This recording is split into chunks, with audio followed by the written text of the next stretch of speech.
Assalamu alaikum. Welcome to an exciting Halal podcast today. Today we've got the pleasure of welcoming Brother Nadeem Adam from the Halal Monitoring Committee. So I'm going straight to Nadeem to invite him to introduce himself so that we jump straight into our conversation. Nadeem. Assalamu alaikum, brother. I hope you're well, inshallah. Alhamdulillah. Good. Firstly, thank you very much for inviting the HMC onto your famous podcast, alhamdulillah. And it's a great pleasure to be here. As you said, my name is Nadeem Adam. I represent the Halal Monitoring Committee, which is also known as the HMC. And my official title is of an operations director. And alhamdulillah, I've been honored to work for HMC since 2008 or 9. I can't remember. It's been that many years, mashallah. Alhamdulillah. So you've mentioned Halal Monitoring Committee, HMC. HMC is well known to a number of people, or is widely known within the UK, but we have a global audience. Can you just give a brief introduction to what HMC does and why you came into being in the first place? Absolutely. So the HMC, the Halal Monitoring Committee, started back in 2003. And its purpose, the reason why it started was there was huge amounts of food fraud taking place in the supply chain. I think there was actually a panorama documentary on the BBC that was aired. I think I was at university in those days, okay. And I obviously wasn't working for HMC at that time, but it was looking at imported meat coming in from mainland Europe being injected with water. So there was a sense of fraud ultimately there, where people were paying for water rather than protein. And for the water to actually retain, they were using pork and beef enzymes. And obviously that has a huge implication in terms of halal and whether that's actually acceptable or not. Obviously, from a porcine perspective, it's most certainly not acceptable. And this obviously created a sense of hysteria within the community. I remember in my hometown of Leicester, there was a massive uproar to think, what on earth is going on here? And 90% of this meat actually was being supplied in the London halal market. So this is obviously a massive concern. And the scholars here, the Islamic scholars who are based in Leicester, they started to sort of look at the supply chain. They started to look at, what actually happens behind closed doors. So we know in the UK, the majority of the products that we consume, the majority of the meat is from animals that have been stunned before slaughter. In the case of poultry, millions of poultry are after stunning. They are also slaughtered by a machine rather than a human being. First of all, what is the position of your organization, HMC, on stunning and then on mechanical slaughter? Do you accept them or do you not accept them?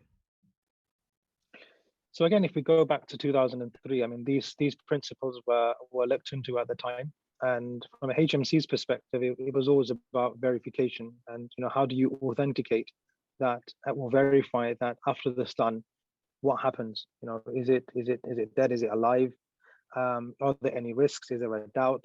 And for that particular reason, HMC, since its inception, has stayed away from stunning. So we don't accept any forms of stunning on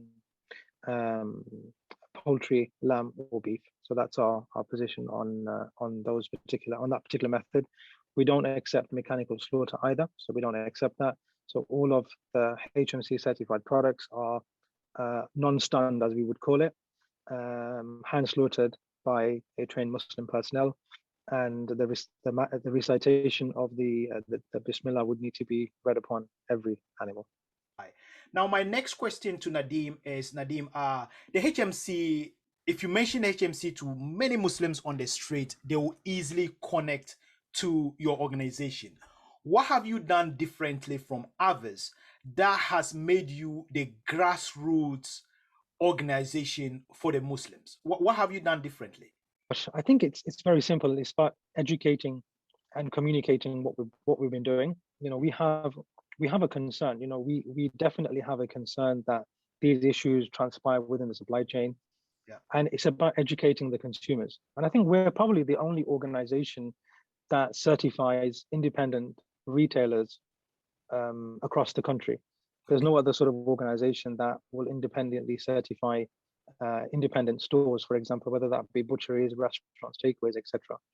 And I think that's where the key is. And it's, this is one of the points I wanted to mention to the viewers is, and also to learned colleagues hopefully as well, is that we, in terms of the certification, the world of certification is, imagine a pyramid, and most of the certification takes place at the top of the pyramid. We'll go to the source of where the highest risk is in terms of slaughter. We will observe that, or we may just visit there once a year and come back the next year to ensure that they're compliant, and that's great.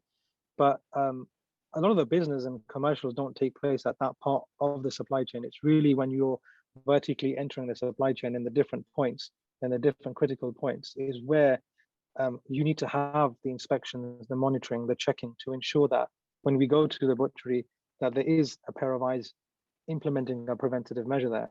When we're going to the restaurants and takeaways, that we are, there is a preventative measure in place at those particular points. You can either simply say, well, if the product that source is certified and the rest is, the rest is up to whoever decides to do whatever with that particular product. That's, in my opinion, that's a bit of a cop-out. I think there needs to be a lot more monitoring. There needs to be a lot more supervision within the supply chain. A product could be, coming from a particular slaughterhouse. It could change hands several times through different supply chains, through different suppliers, and end up in a butcher. And nobody would be able to qualify the value of that product in terms of the value chain. Where did it come from? We know the source of the product, but who delivered it? Was it opened and repacked and somebody else put their receipt number on there? So all of these complexities exist, and these are the sorts of things that, in my personal opinion, is what needs to take place more, inshallah. And we all need to be made more accountable for what we're certifying as well. Absolutely.